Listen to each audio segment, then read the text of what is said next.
Hi friends, welcome to PSC beginners. അപ്പോൾ നമ്മൾ വീണ്ടും ഒരു റിവിഷൻ ക്ലാസ്സുമായിട്ടാണ് വന്നിട്ടുള്ളത്.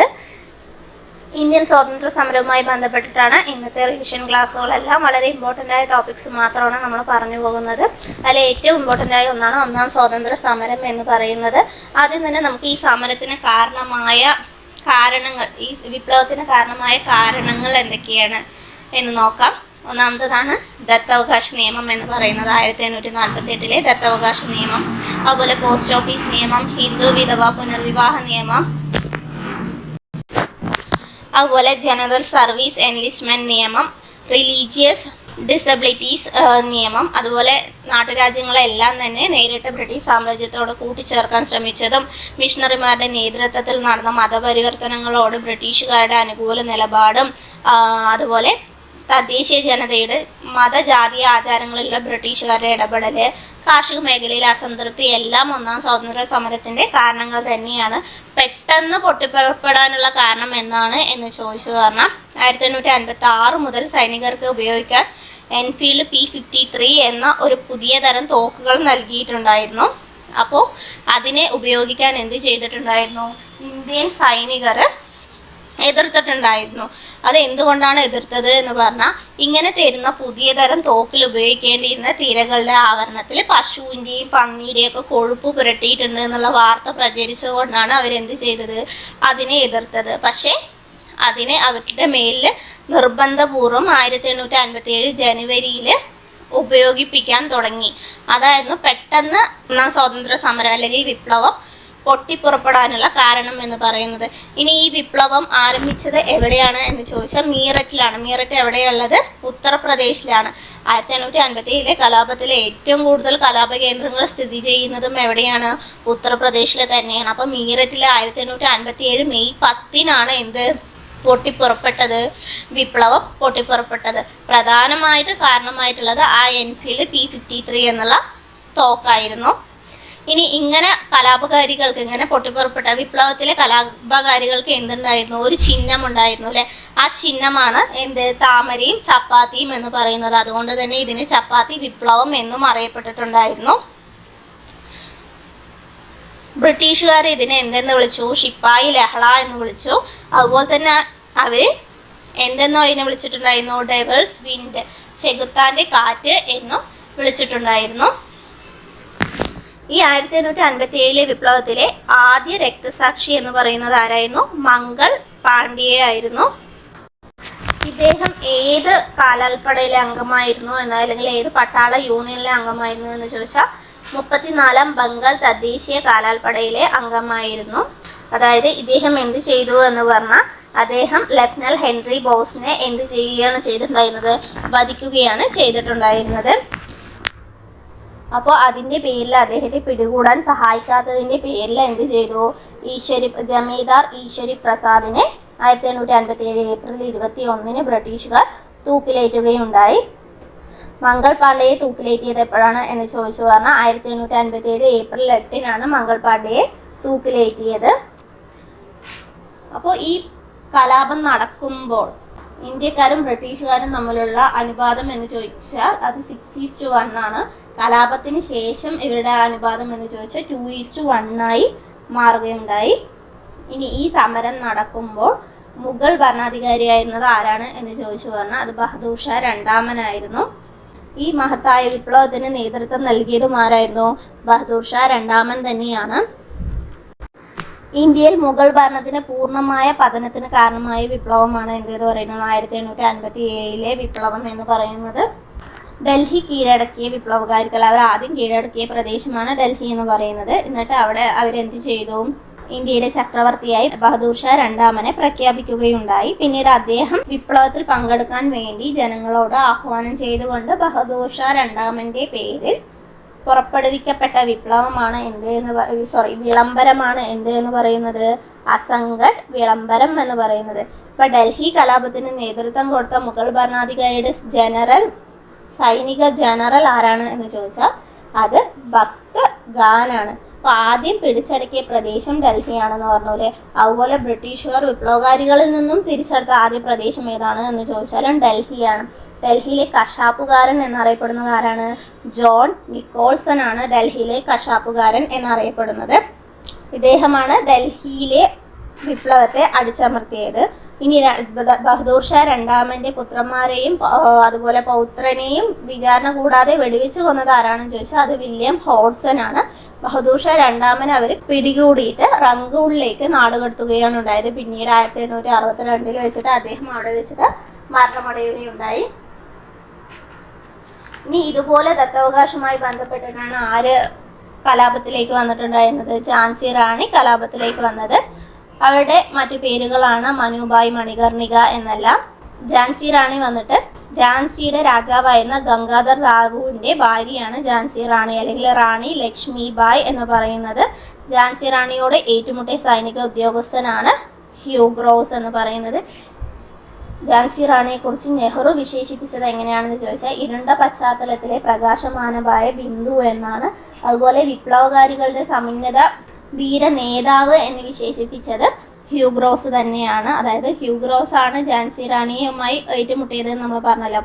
അദ്ദേഹം തന്നെയാണ് വിപ്ലവകാരികളുടെ സമുന്നത ധീര നേതാവ് എന്നും കലാപകാരികൾക്കിടയിലെ ഒരേ ഒരു പുരുഷൻ എന്നും ഝാൻസി റാണിയെ വിശേഷിപ്പിച്ചത്.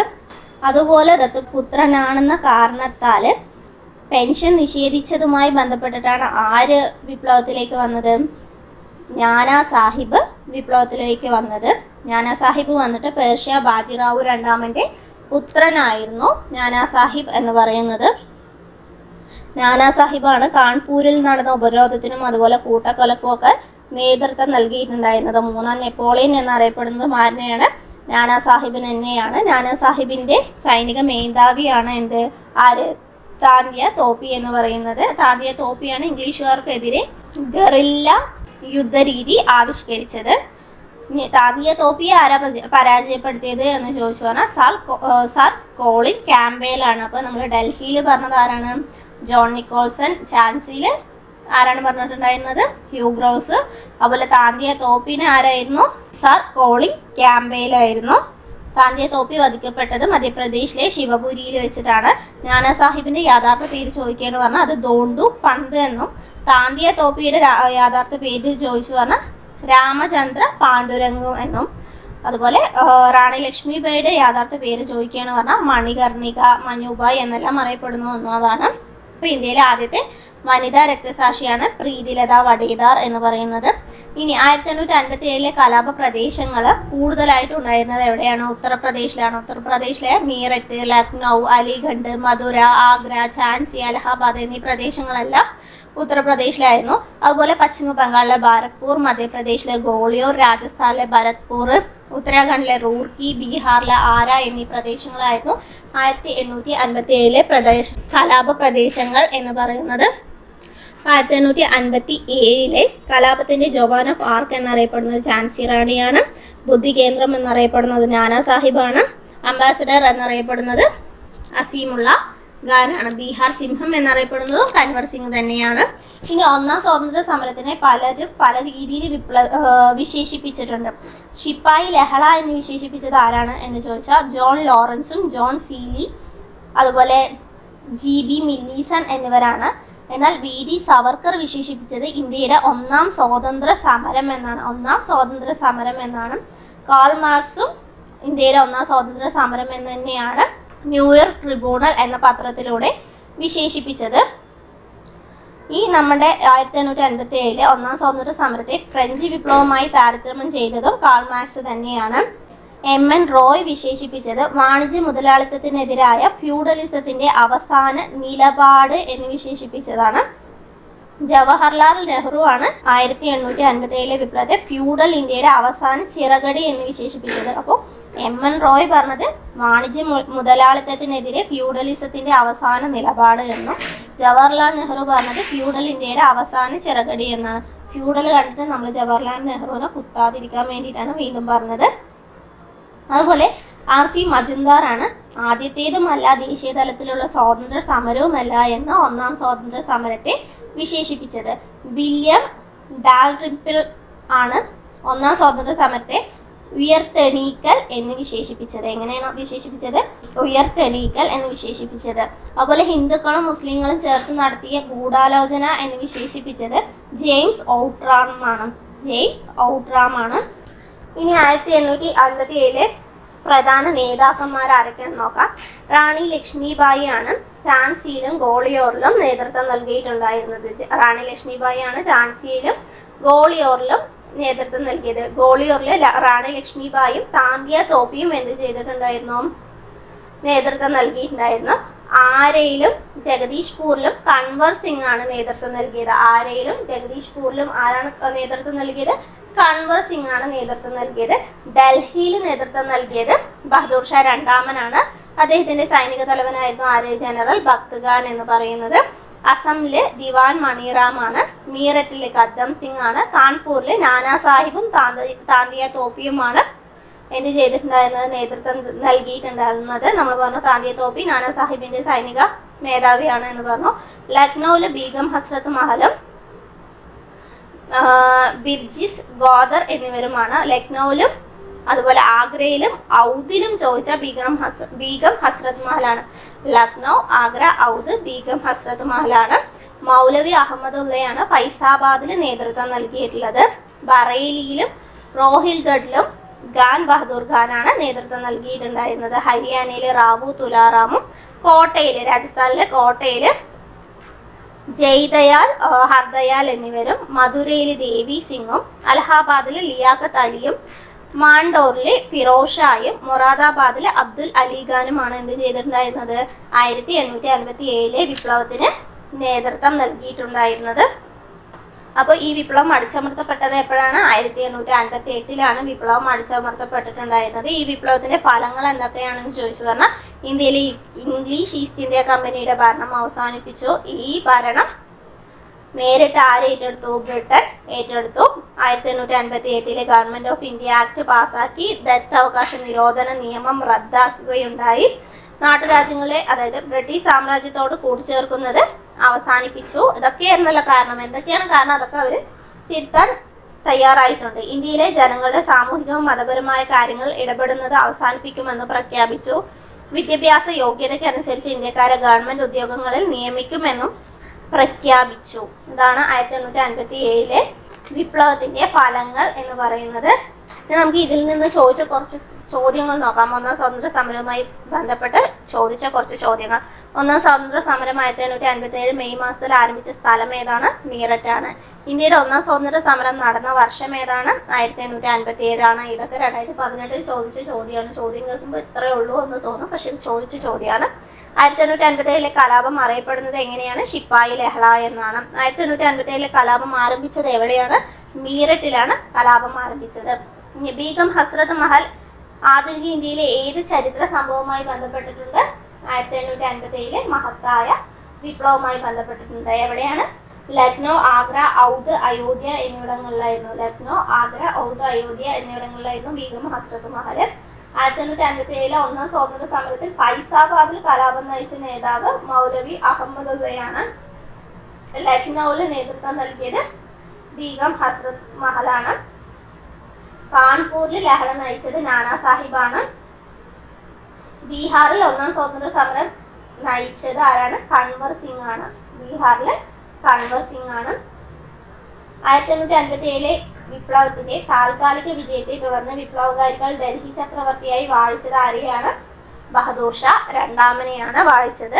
1857 അവസാനത്തെ മുഗൾ ചക്രവർത്തി ബഹദൂർ ഷാ രണ്ടാമനെ നാടുകടത്തി മരിക്കുന്നത് വരെ തടവിൽ പാർപ്പിച്ചത് എവിടെയാണ്? ബർമയിലെയാണ്. റംഗൂണിലേക്ക് നാടുകടത്തി എന്ന് നമ്മൾ പറഞ്ഞിട്ടുണ്ടായിരുന്നു അല്ലെ.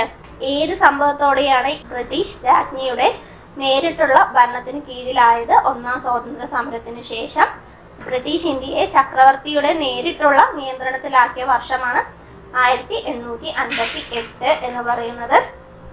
ഇന്ത്യയുടെ ഭരണം ബ്രിട്ടീഷ് ഈസ്റ്റ് ഇന്ത്യ കമ്പനിയിൽ നിന്ന് ബ്രിട്ടീഷ് പാർലമെന്റ് ഏറ്റെടുത്തത് എന്നാണ് 1858 for the better government of India.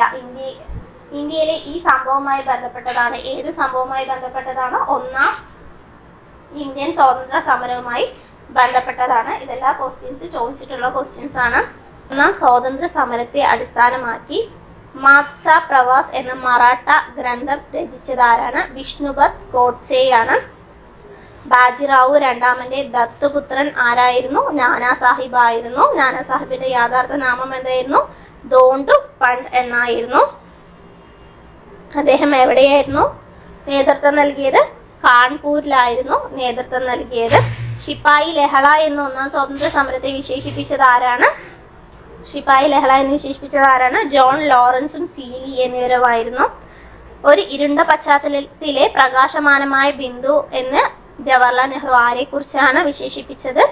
Jhansi റാണിയെ കുറിച്ചിട്ടാണ്. ഝാൻസി റാണി വീരമൃത്യു വരിച്ചത് 1858 Lakshmibai national institute of physical education സ്ഥിതി ചെയ്യുന്നത് ഗോളിയോറിലാണ്. ഇന്ത്യൻ സ്വാതന്ത്ര്യ സമരത്തിലെ ദക്ഷിണേന്ത്യയിലെ ആദ്യ രക്തസാക്ഷിയായിരുന്നു വാഞ്ചി അയ്യർ എന്ന് പറയുന്നത്. ഇനി അതുപോലെ ഇമ്പോർട്ടൻ്റ് ആയ ഒരു ഭാഗമാണ് ബംഗാൾ വിഭജനം. ബംഗാൾ വിഭജനം നടന്നത് എന്നാണ്? 1905 കഴ്സൺ പ്രഭുവാണ് ബംഗാൾ വിഭജനം നടത്തിയത്. കഴ്സൺ പ്രഭു ബംഗാൾ പ്രവിശ്യയെ 2 ഭാഗങ്ങളായി വിഭജിച്ചത് 1905 ജൂലൈ 20 എപ്പോഴാണ്? ജൂലൈ 20 ബംഗാൾ പ്രവിശ്യയെ 2 ഭാഗങ്ങളായി വിഭജിച്ചത്. ഈ വിഭജനം നിലവിൽ വന്നത് ഒക്ടോബർ 16 ജൂലൈ 20 വിഭജിച്ചു. നിലവിൽ വന്നത് ഒക്ടോബർ 16 അപ്പോഴത്തെ വൈസ്രോയി ആയിരുന്നത് മിന്റോ പ്രഭു രണ്ടാമനാണ്. ഭിന്നിപ്പിച്ചു ഭരിക്കുക എന്ന ബ്രിട്ടീഷ് നയത്തിന്റെ ഉദാഹരണമാണ് എന്തെന്ന് പറയുന്നത്? ബംഗാൾ വിഭജനം എന്ന് പറയുന്നത്. ഈ ബംഗാൾ വിഭജന കാലത്ത് ടാഗോർ രചിച്ച കവിതയാണ് അമർ സോന ബംഗ്ല എന്ന് പറയുന്നത്. ബംഗാളിന്റെ ദേശീയഗാനമായ ബംഗ്ലാദേശിന്റെ ദേശീയഗാനമായിരുന്ന അമർ സോന ബംഗ്ല എന്ന് പറയുന്നത്. ഈ ബംഗാൾ വിഭജനത്തെ ഹിന്ദു മുസ്ലിം ഐക്യത്തിന്റെ മേൽ പതിച്ച ബോംബ് ഷെൽ എന്ന് വിശേഷിപ്പിച്ചത് സുരേന്ദ്രനാഥ ബാനർജിയാണ്. ബംഗാൾ മുഴുവൻ വിലാപ ദിനമായി ആചരിക്കുന്നത് ഒക്ടോബർ 16 ഇനി ഈ സംഭവവുമായി ബന്ധപ്പെട്ടിട്ട് ഒക്ടോബർ 16 രാഖി ബന്ധൻ ദിനമായി ആചരിക്കാൻ ജനങ്ങളോട് നിർദ്ദേശിച്ചത് രവീന്ദ്രനാഥ ടാഗോറാണ്. ഇന്ത്യൻ സ്വാതന്ത്ര്യ സമരത്തിലേക്ക് പ്രവേശിക്കാൻ അരവിന്ദ ഘോഷിനെ പ്രേരിപ്പിച്ച സംഭവവും ബംഗാൾ വിഭജനം തന്നെയാണ്. ഇന്ത്യയിൽ ബ്രിട്ടീഷുകാരുടെ ഭരണ കേന്ദ്രം എന്ന് പറയുന്നത് ബംഗാളാണ്. അതുപോലെ ഇന്ത്യൻ ദേശീയ പ്രസ്ഥാനത്തിന്റെ നഴ്സറി എന്ന് ചോദിച്ചാലും ബംഗാളാണ്. ഇനി ഈ ബംഗാൾ വിഭജനം റദ്ദാക്കിയത് എപ്പോഴാണെന്ന് ചോദിച്ചാൽ 1911 1905 വിഭജിച്ചു. അത് റദ്ദാക്കിയത് 1911 ഇത് റദ്ദാക്കിയത് ഹാർഡിക്സ് രണ്ടാമനാണ്.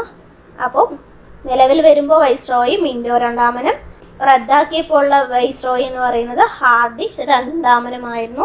ആ സമയത്തെ കോൺഗ്രസ് പ്രസിഡന്റ് ആരാണ് എന്ന് ചോദിച്ചാൽ BN ദറാണ്. പശ്ചിമ ബംഗാളും പൂർവ്വ ബംഗാളും ഒരു ഹൃദയത്തിന്റെ 2 അറകളാണ്. ഗംഗയും ബ്രഹ്മപുത്രയും ആശ്ലേഷിക്കുന്നതും ഫലപുഷ്ടമാക്കുന്നതുമായ 2 അറകളാണിത്. ഈ അറകളിൽ നിന്ന് ഉത്ഭവിക്കുന്ന ചുടു രക്തമാണ് ബംഗാളികളുടെ സിരകളിലൂടെ ഒഴുകുന്നത് എന്ന് പറഞ്ഞത് രവീന്ദ്രനാഥ ടാഗോറാണ്. അതുപോലെ ബ്രിട്ടീഷ് ഗവൺമെന്റ് നമ്മെ വിഭജിക്കുവാൻ ദൃഢനിശ്ചയം ചെയ്തിരിക്കുന്നു, എങ്കിലും നമ്മുടെ ഹൃദയങ്ങളെ വേർപെടുത്തുവാൻ അവർക്കാവില്ല. ബംഗാൾ വിഭജനത്തിനെതിരായ സമരത്തിൽ മുഴങ്ങിയ ഈ വാക്യവും രവീന്ദ്രനാഥ ടാഗോറുടെ തന്നെയാണ്. അതുപോലെ ഒന്നിച്ചു നിൽക്കുന്ന ബംഗാൾ ഒരു ശക്തിയാണ്. ബംഗാളിനെ വിഭജിച്ചാൽ ശക്തി കുറയും. നമ്മുടെ ഭരണത്തെ എതിർക്കുന്നവരുടെ കരുത്ത് ചോർന്നു പോകുമെന്ന് അഭിപ്രായപ്പെട്ട ബ്രിട്ടീഷ് ഇന്ത്യയിലെ ആഭ്യന്തര സെക്രട്ടറിയാണ് റിസ്ലെ എന്ന് പറയുന്നത്. ആരായിരുന്നു? റിസ്ലെ ആയിരുന്നു. ഇനി നമുക്ക് നമ്മൾ ഇമ്പോർട്ടൻ്റ് ആയത് മാത്രമാണ് പോകുന്നത്. ഇനിയും കുറേ കാര്യങ്ങളുണ്ട്. അപ്പോൾ അടുത്തത് INC കുറിച്ച്. Father of Indian national Congress എന്നറിയപ്പെടുന്നത്, അല്ലെങ്കിൽ father of Indian national Congress എന്നറിയപ്പെടുന്നത് ആരാണ്? അലൻ ഒക്ടോവിയം ഹ്യൂമാണ്.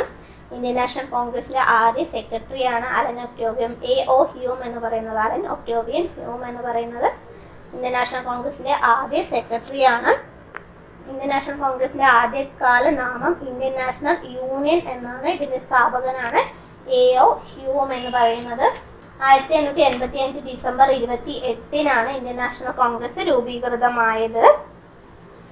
ഇത് തന്നെയായിരുന്നു ഇന്ത്യൻ നാഷണൽ കോൺഗ്രസിന്റെ അല്ലെങ്കിൽ INCയുടെ ആദ്യ സമ്മേളനം എന്ന് പറയുന്നത്. ഇത് എവിടെയാണ് രൂപം കൊണ്ടത്? ബോംബെയിലെ ഗോകുൽദാസ് തേജ്പാൽ സംസ്കൃത കോളേജിലാണ് INC രൂപം കൊണ്ടത്. ഈ സമയത്തെ വൈസ്രോയി ഡാഫറിൻ പ്രഭു ആയിരുന്നു. ആരായിരുന്നു? ഡാഫറിൻ പ്രഭു ആയിരുന്നു. രൂപീകരിച്ചത് AO ഹ്യൂം ആണ്. ആദ്യ പേര് ഇന്ത്യൻ നാഷണൽ യൂണിയൻ എന്നായിരുന്നു INCയുടെ ആദ്യ പേര്.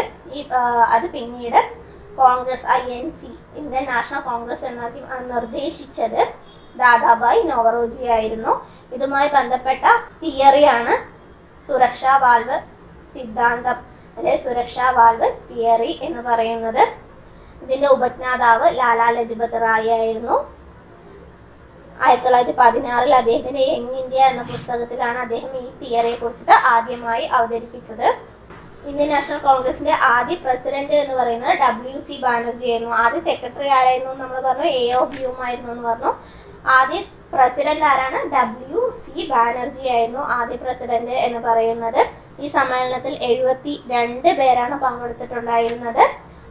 ഈ സമ്മേളനത്തിൽ പങ്കെടുത്ത ആദ്യ മലയാളി എന്ന് പറയുന്നത് GP പിള്ളയാണ്. INCയുടെ ആദ്യ പ്രമേയം അവതരിപ്പിച്ചത് G സുബ്രഹ്മണ്യ അയ്യരായിരുന്നു. 9 പ്രമേയമാണ് അദ്ദേഹം അവതരിപ്പിച്ചിട്ടുണ്ടായിരുന്നത്. ഇന്ത്യൻ നാഷണൽ കോൺഗ്രസിലെ ആദ്യ വനിതാ പ്രസിഡന്റ് ആനി ബസന്റ് ആണ്. അപ്പൊ INCയുടെ ആദ്യ president WC Banerjee, secretary AO Hume ആണ്. 2 തവണ INCയുടെ പ്രസിഡന്റ് ആവുന്ന ആദ്യ വ്യക്തി എന്ന് പറയുന്നത് WC ബാനർജി തന്നെയാണ്. INCയുടെ ആദ്യത്തെ പാഴ്സി പ്രസിഡന്റ് ആരാണ് എന്ന് ചോദിച്ചാൽ ദാദാബായ് നവറോജിയാണ്. അദ്ദേഹമാണ് എന്ത് ചെയ്തിട്ടുണ്ടായിരുന്നത്? അതിന് ആ പേര് നിർദ്ദേശിച്ചത് ആരായിരുന്നു? കോൺഗ്രസ് എന്ന പേര് നിർദ്ദേശിച്ചത് ആരാണ്? ദാദാബായ് നവറോജി തന്നെയായിരുന്നു. പാഴ്സി മതക്കാരനായ പ്രസിഡന്റും ദാദാബായ് നവറോജി തന്നെയാണ്. INCയുടെ ആദ്യത്തെ ഹിന്ദുവായ പ്രസിഡന്റും ദാദാബായ് നവറോജി തന്നെയാണ്. ഇദ്ദേഹമാണ് 3 തവണ INCയുടെ പ്രസിഡന്റ് ആയ വ്യക്തി എന്ന് പറയുന്നത്. ഇനി ആദ്യത്തെ മുസ്ലിം പ്രസിഡന്റ് ആരാണ് എന്ന് ചോദിച്ചാൽ അത് ബദറുദ്ദീൻ തിയാബ്ജി ആണ്. ആദ്യ വിദേശിയായ പ്രസിഡന്റ് ജോർജ് യൂലെയാണ്. 2 തവണ INCയുടെ പ്രസിഡന്റ് ആയ വിദേശി സർ വില്യം വെഡർ ബൺ ആണ്. ഇനി ആദ്യത്തെ ദളിത് പ്രസിഡന്റിനെ ചോദിക്കുകയാണ് എന്ന് പറഞ്ഞാൽ D സഞ്ജീവയ്യയാണ് ആദ്യത്തെ ദളിത് പ്രസിഡന്റ്. ഇനി ദക്ഷിണേന്ത്യൻ പ്രസിഡന്റ് ആരാണ്? INCയുടെ ആദ്യത്തെ ദക്ഷിണേന്ത്യൻ പ്രസിഡന്റ് ആരാണ് എന്ന് ചോദിച്ചാൽ ആനന്ദ് ചാർലു ആണ്. ആരാണ്? ആനന്ദ് ചാർലു ആണ്. സ്വാതന്ത്ര്യത്തിന് മുമ്പ് INCയുടെ പ്രസിഡന്റ് ആയ ആദ്യ മലയാളിയാണ് C ശങ്കരൻ നായർ എന്ന് പറയുന്നത്. ആരാണ്? C ശങ്കരൻ നായർ ആണ്. ഏത് സമ്മേളനത്തിലായിരുന്നു? അമരാവതി സമ്മേളനത്തിലായിരുന്നു. ഏത് സമ്മേളനത്തിലായിരുന്നു? അമരാവതി സമ്മേളനത്തിലായിരുന്നു. അടുത്തടുത്ത വർഷങ്ങളിൽ INCയുടെ പ്രസിഡന്റായ വ്യക്തിയാണ് രാഷ് ബിഹാരി ഘോഷ് എന്ന് പറയുന്നത്. നെഹ്റുവും ഗാന്ധിജിയും ആദ്യമായി കണ്ടുമുട്ടിയ കോൺഗ്രസ് സമ്മേളനമാണ് 1916 ലക്നൗ സമ്മേളനം എന്ന് പറയുന്നത്. INCയുടെ തെരഞ്ഞെടുക്കപ്പെട്ട ആദ്യ പ്രസിഡന്റ് ആരാണ് എന്ന് ചോദിച്ചാൽ സുഭാഷ് ചന്ദ്രബോസ് ആണ്. 1896 കൽക്കട്ട സമ്മേളനത്തിലാണ് വന്ദേമാതരം എന്ന ദേശീയഗാനം ആദ്യമായി ആലപിച്ചത്. വന്ദേമാതരം ആദ്യമായി ആലപിച്ചത് എവിടെയാണ്? കൽക്കട്ട സമ്മേളനത്തിൽ. 1896 കൽക്കട്ട സമ്മേളനത്തിൽ രവീന്ദ്രനാഥ് ടാഗോറാണ് ആലപിച്ചത്. സംഗീതം ജദുനാഥ് ഭട്ടാചാര്യ ആയിരുന്നു. ഇനി നമ്മുടെ അമരാവതി 1897 മലയാളിയായ ആദ്യ പ്രസിഡന്റ് വന്നത് ആരായിരുന്നു? C ശങ്കര മേനോനായിരുന്നു. ഇനി INCയുടെ ഭരണഘടനയെ കുറിച്ചിട്ടുള്ള ആദ്യ സെക്ഷൻ ഏതായിരുന്നു എന്ന് ചോദിച്ചു പറഞ്ഞാൽ 1899 ലക്നൗ സെക്ഷനിൽ വെച്ചിട്ട്, ലക്നൗ സമ്മേളനത്തിൽ വെച്ചിട്ടായിരുന്നു. ഗാന്ധിജി പങ്കെടുത്തത് എപ്പോഴാണ്? കൽക്കട്ടയിലെ 1901 INC സമ്മേളനത്തിലാണ് ഗാന്ധിജി പങ്കെടുത്തത്. 1905 ബനാറസ് സമ്മേളനത്തിലാണ് സ്വദേശി മുദ്രാവാക്യം ഉയർത്തിയത്. അതിന്റെ പ്രസിഡന്റ് ആയിരുന്നത് ഗോപാലകൃഷ്ണ ഗോഖലെ ആയിരുന്നു.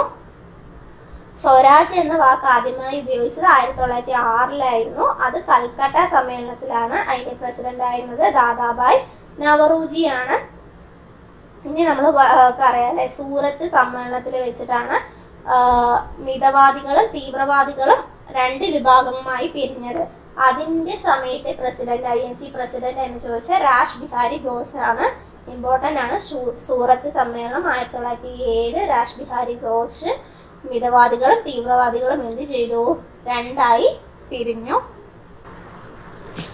1908 രാഷ് ബിഹാരി ഘോഷിന്റെ തന്നെ പ്രസിഡന്റ് ആയിരിക്കെയുള്ള INC സമ്മേളനത്തിലാണ് കോൺഗ്രസിന്റെ ഭരണഘടന രൂപീകരിക്കപ്പെട്ടത്. അപ്പോൾ 1907 1908 അടുത്തടുത്ത് 2 സമ്മേളനങ്ങളിൽ പ്രസിഡന്റ് ആയത് ആരാണ്?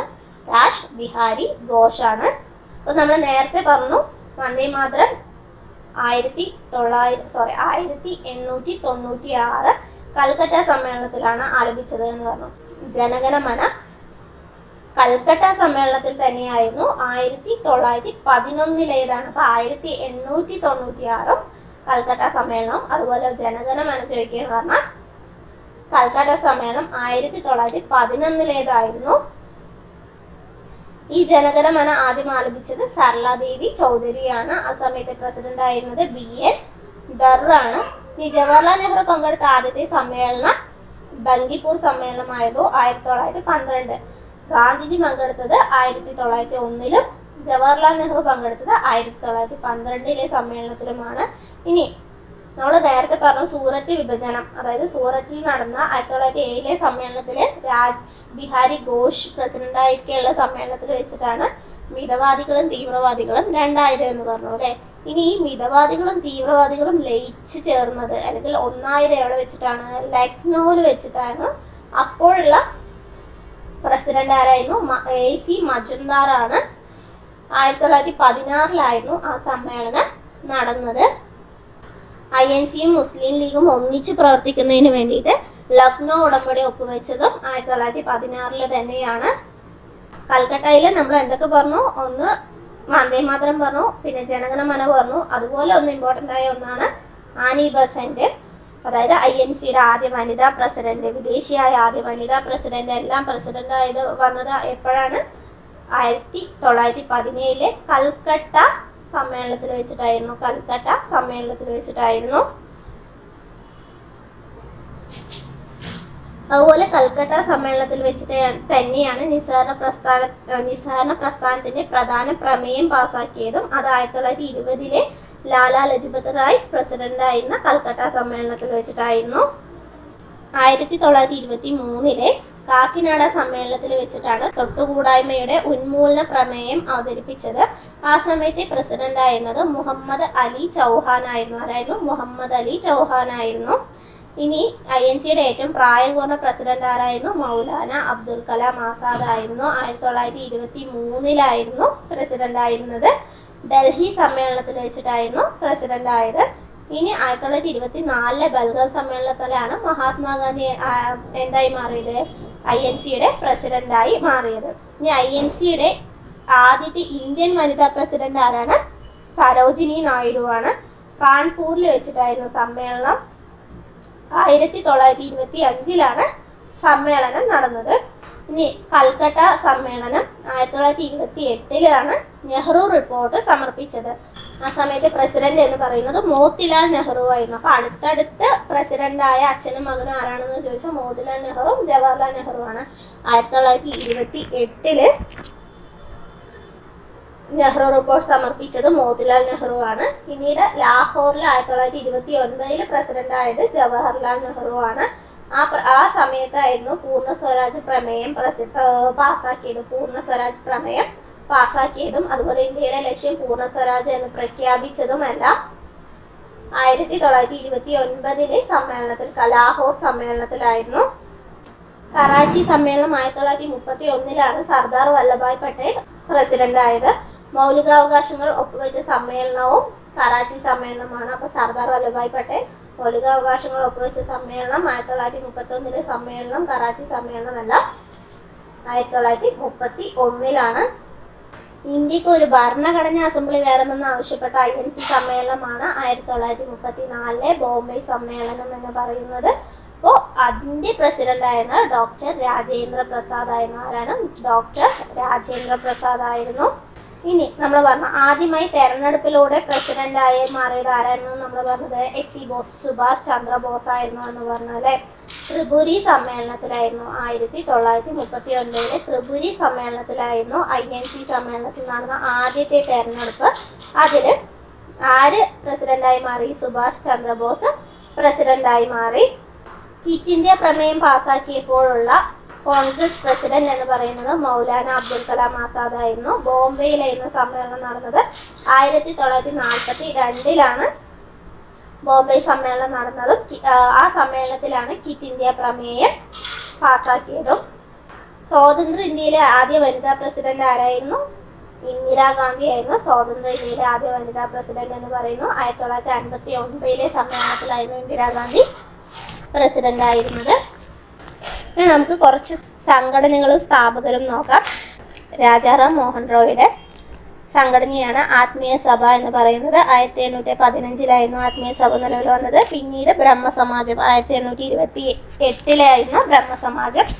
ദയാനന്ദ സരസ്വതിയുടെ സംഘടനയായിരുന്നു ശുദ്ധി പ്രസ്ഥാനം. അതുപോലെ 1875 ആര്യ സമാജവും.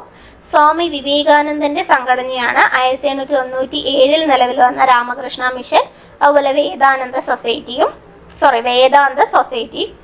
സർ സയ്യിദ് അഹമ്മദ് ഖാന്റേതാണ് യുണൈറ്റഡ് ഇന്ത്യ പാട്രിയോട്ടിക് അസോസിയേഷൻ എന്നത്. ആത്മറാം പാണ്ഡുരംഗിന്റെയാണ് പ്രാർത്ഥനാ സമാജ്. മഹാദേവ ഗോവിന്ദ റാനഡയുടെ സംഘടനയാണ് പൂനെ സാർവജനിക് സഭ. മദൻ മോഹൻ മാളവിയുടെ സംഘടനയാണ് ഹിന്ദു മഹാസഭ. രവീന്ദ്രനാഥ ടാഗോറിന്റെ സംഘടനയാണ് തത്വബോധിനി സഭ. ഭഗത് സിംഗിന്റെ സംഘടനയാണ് നൗജവർ, അതുപോലെ ഭാരത് സഭ എന്നിവ. ജ്യോതിറാവു ഫൂലെയുടെ സംഘടനയാണ് സത്യശോധക് സമാജ്. അംബേദ്കറുടെ സംഘടനയാണ് മഹർ പ്രസ്ഥാനം എന്ന് പറയുന്നത്. നമ്മൾ കുറച്ച് കാര്യങ്ങൾ മാത്രമേ ഉൾപ്പെടുത്തിയിട്ടുള്ളൂ എങ്കിൽ കൂടി വളരെ ഇമ്പോർട്ടൻ്റ് ആയ കാര്യങ്ങളാണ് നമ്മൾ ഇതിൽ പറഞ്ഞിട്ടുള്ളത്. ഓക്കെ, അതാണ് നമ്മൾ ഇന്നത്തെ ക്ലാസ് എന്ന് പറയുന്നത്. നിങ്ങൾക്ക് ഇഷ്ടപ്പെടുകയാണെങ്കിൽ ലൈക്ക് ചെയ്യുക, സബ്സ്ക്രൈബ് ചെയ്യുക. വീണ്ടും തുടർന്നുള്ള റിവിഷൻ ക്ലാസ്സുമായി വരുന്നതായിരിക്കും. Okay, by.